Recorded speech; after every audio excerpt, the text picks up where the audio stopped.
My name is Chris. What you're about to hear happened years ago, so long ago, in fact, that I'd completely forgotten about it until recently. I was 17 that summer, working night shifts at a pizza place on the outskirts of my childhood hometown. It wasn't a job I loved, but with no money and parents who wouldn't tolerate unemployment, I didn't really have a choice. It was one of those places you work at because nothing else is hiring. Slow nights, sticky uniforms, and a beat-up delivery car that could barely make it up hills. At least it wasn't my car. That was the only upside. The pizza itself was terrible. Genuinely awful. Even now, I don't understand why anyone ever ordered from that place. If it weren't for the decent atmosphere and the convenience of online ordering, I honestly think we wouldn't have gotten a single customer. The upside of all that was simple. Most nights were dead quiet. I won't bore you with the routine. It was a pizza place. You already know how that goes. One night, while I was restocking drinks in the fridge, the order tablet buzzed. A large sausage and olive pizza. I remember that detail clearly because we almost never got olives. The delivery address was far out, past the edge of our delivery zone. I was about to reject it automatically when my manager, a guy in his 30s named Russell, who mostly sat in the back scrolling Reddit, looked up and told me to take it. We hadn't had a single delivery in over an hour. I didn't argue. When the pizza was ready, I typed the address into my phone and grabbed the box. At the very least, it would kill 30 or 40 minutes. As I headed toward the door, I glanced at the delivery instructions stapled to the box, something I hadn't bothered reading before.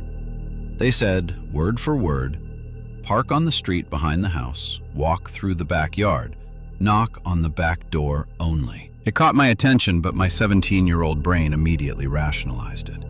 Maybe they didn't want to wake someone. Maybe the front door was broken. Maybe they were hiding the delivery from someone else in the house. And honestly, I just wanted something, anything, to break up the night. So I shrugged it off and went outside. That's when the second thoughts started. It was one of those summer nights where the air feels thick, like you're walking through soup. Hot, humid, completely still. There was that sour, stale smell you get when the air doesn't move, like old plastic and baked dirt. I hate that smell. I cracked the windows for 2 minutes before giving up and blasting the AC. The address wasn't toward downtown. It was the opposite direction, deeper into nowhere.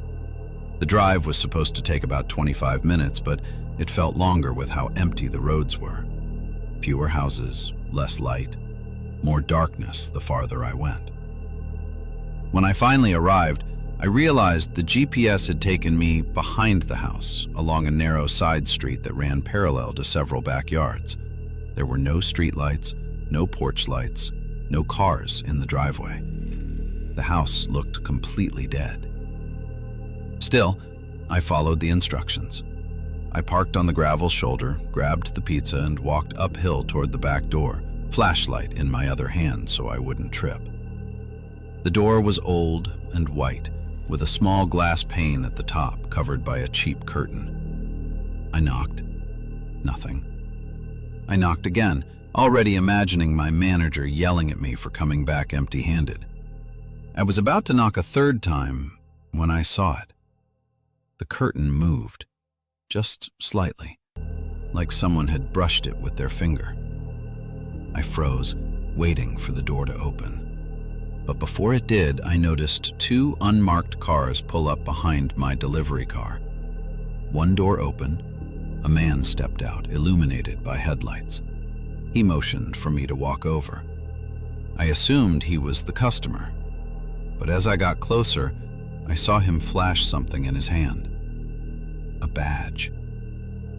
He was an undercover police officer. Without explaining anything, he told me to go back to my car and wait.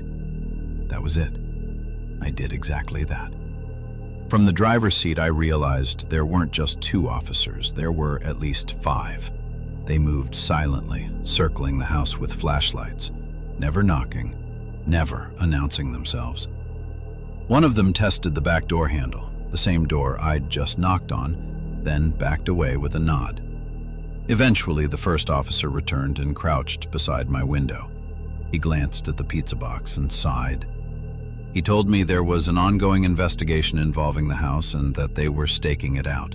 Apparently, I'd arrived right as they were repositioning. I showed him the delivery order. It wasn't helpful, just a first name, Jerry, a phone number, and the address. He copied the number and told me to leave immediately. I complained that my boss would lose it if I returned with the pizza. The officer shrugged and repeated himself. So I left. It wasn't until I got back to the store that it really hit me. If the police hadn't been there, something bad could have happened. I don't know what, but something. Why would someone order a pizza while being staked out? Did they know the police were watching? Was I bait? The moving curtain, the silence, the timing. I'll never know. I probably would have forgotten about it entirely if a friend hadn't mentioned it recently. Maybe it's better that way. But before I forget again, I figured I'd share it. This happened just last year. I'm 40 now, married with 2 boys, ages 7 and 5. I work in insurance. It's boring, but it's stable, and at this point in my life, that's all I really care about. A couple of years ago, my dad passed away after a long battle with cancer. When he died, he left me a beach house in Delaware. I'd never actually been there before. He rented it out year-round, and it was more of an investment property than a family getaway. The house isn't big or fancy, but it's in a great spot, just 1 block from the boardwalk. My favorite part is the upstairs back deck. On a clear day, you can see the ocean from there. After my dad passed, my wife and I decided to start using the house as a family escape. A week here, a weekend there. It slowly became a tradition, and the kids absolutely loved it. Long days at the beach, bike rides, exploring town. It felt like a gift my dad left behind just for us. The story happened during one of those trips last summer. We went down in mid-July, Sunday through Friday, when the crowds thinned out and things were quieter. It was a Wednesday night. The boys had gone to sleep around 9:30 after a long day in the sun, and my wife and I were sitting on the back deck playing cards and drinking wine. That's when our older son, Jordan, came outside. He looked uneasy. He told me he kept hearing a scratching noise in his room and couldn't fall asleep. I told my wife to hang tight and followed him downstairs, assuming it was just an old house making old house noises. Jordan pointed to the wall near his bed and told me to listen. At first, I didn't hear anything. I stood there longer than necessary because I didn't want him to think I didn't believe him. Then, after about 20 seconds, I heard it. A faint scratching sound. I crouched down and pressed my ear to the wall. It didn't sound like an animal in the rafters. It sounded closer, lower, near the baseboards. Then I heard breathing, slow, deep, human. I jumped back and muttered, "Jesus," without even thinking. And immediately after that, I heard the most guttural, angry scream I've ever heard, coming from inside the wall. Pure panic hit me. I grabbed Jordan by the arm and yanked him out of the room. We ran down the hall to my younger son, Scott, who was still asleep. I scooped him up without waking him and ran toward the stairs, yelling for my wife. As we reached the bottom step, I heard another scream, this one much closer. I turned around. A man, covered in filth, was charging down the hallway straight at us. I nearly tripped trying to carry both kids up the stairs, but we made it upstairs and onto the deck just in time. I slammed the sliding glass door shut, and not even 2 seconds later, the man hit the glass with full force. I genuinely thought it was going to shatter. He clawed at the door like an animal, screaming, pounding, smearing something across the glass. dirt, blood, I don't even know. I threw my body against the door, using every ounce of strength I had to keep it shut, yelling for my wife to grab the kids and call the police. She pulled them back, covering their ears. I locked eyes with the man, trying to block my family's view of him. He was completely unhinged, wild, relentless. It felt like he had endless energy. I don't know how long it lasted, a minute, 5 minutes. It felt like forever. I was fully prepared to fight him if the glass broke. Then the police arrived. They must have come in from the side of the house because within seconds, 2 officers were inside. One tackled the man from behind while the other helped restrain him. After that, everything blurred together. Once the man was taken away, the officers asked me what happened. Then we searched the house together to figure out how someone could have been inside the walls and how he'd gotten out so fast. That's when we found it. The house had a crawl space I didn't even know existed. There was an entrance under the back porch, completely hidden unless you were looking for it. Inside was a standing crawl space that ran along the foundation with a loose panel that opened directly into Jordan's closet. I'd inherited the house. I never had it fully inspected. I never even renovated it. A few days later, a detective called to follow up. He told me the man admitted he'd been living in the crawl space for months. He found it during the off-season and considered the house his new home. He'd been stealing food from us and from neighbors' trash bins. And that night, he planned to harm my family for intruding. We didn't go back for the rest of the summer, not out of fear, but trauma.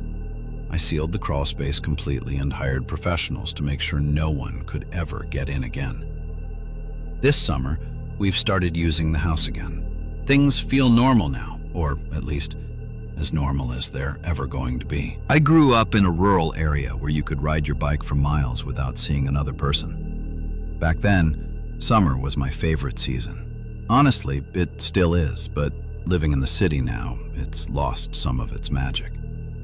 What I loved about summer back then was the isolation, the warmth, the quiet, the feeling that I had my own little corner of the world. Summer nights were the best.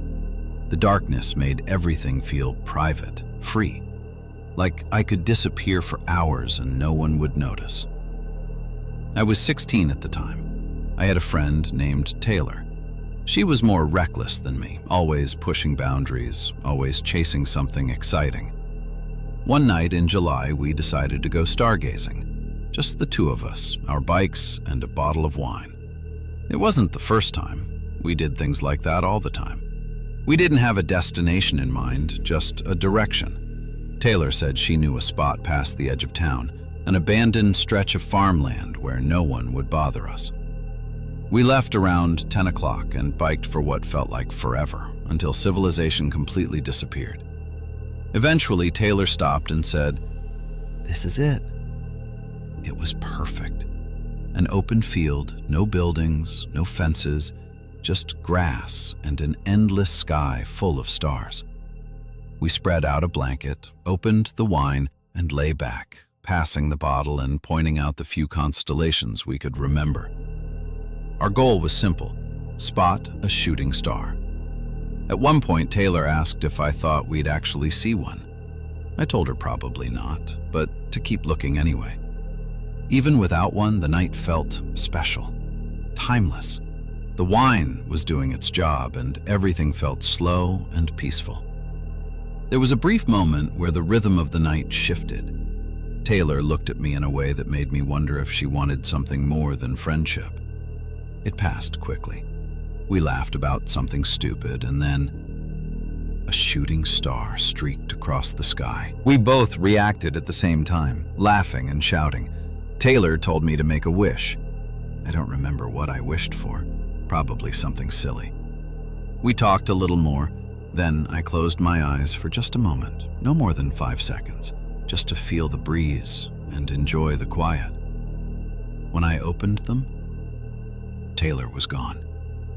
Not off to the side, not using the bathroom. Gone. Her bike was gone too. Mine was still right next to the blanket. I sat up fast, thinking she was messing with me. I turned in a full circle, calling her name. Nothing. That's when the fear hit. The open field suddenly felt suffocating. The night felt wrong. The stars looked dimmer, like someone had turned the brightness down. The air felt colder, sharper. I checked my phone. 3 a.m. exactly. I stared at the screen, confused. It hadn't even been midnight when I closed my eyes. I wondered if I'd fallen asleep, but I knew I hadn't. I called Taylor's phone over and over. No answer.